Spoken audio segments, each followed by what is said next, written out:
a quick demonstration of the Data Hill leads demo. This is for a fictitious company that is dependent on leads for revenue. Here we realize that someone that creates a lead didn't necessarily just come from one website. They could have visited your website or interacted with you multiple times before becoming a lead. And we give the credit of the lead creation not only to the last source that got them to your website. So this Sankey chart shows the possible journey that people can take before a lead is finally created. So you can see a lot of times, this is fictitious data, of course, this is just for demonstrative purposes, but this has been implemented on a few clients before. But here, as an example, you can see LinkedIn goes to LinkedIn and then only um, creates a lead. So they visited your website twice via LinkedIn before becoming a lead. In other cases, it was via Google, then direct, and then became a lead. So these are the different touch points before someone becomes a lead, as an example. So what this dashboard does, it then splits the leads credit, the creation of that credit across the different touch points. And then you can see we've made 22 leads for the month of October 2025, for example. And this is the amount of credit that is assigned to each different platform. It sums up to your real amount of leads that you have in your CRM system. Um, you can then drill down into specific filters. I'm not going to go through everything here for time's sake, but you can, for example, choose Facebook to zoom into, and then we can see, okay, from those 4.12 leads that was created in the month of October, where did they come from? Inside of Google, and then you will see that 1.93 came from campaign A, 0.85 was organic. So that means either Facebook or LinkedIn or another Google campaign supported the conversion of that lead. And then 1.34 came from campaign B. You can also quickly reset the dashboard there, and you can also look at specific lead types. If you're only interested in closed leads or converted leads, you can then also set your filters accordingly, because we show the leads and the leads that converted. Then we also have the leads origin, where your leads came from.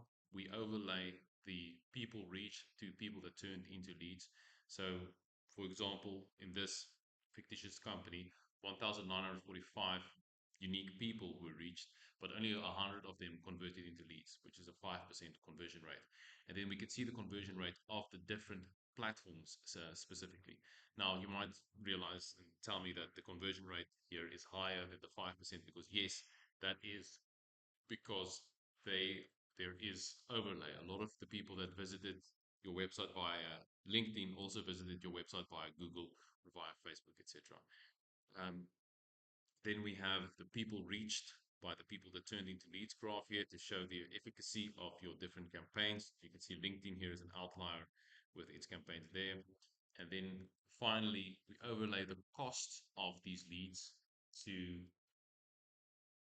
the leads that were created to find the actual cost per lead.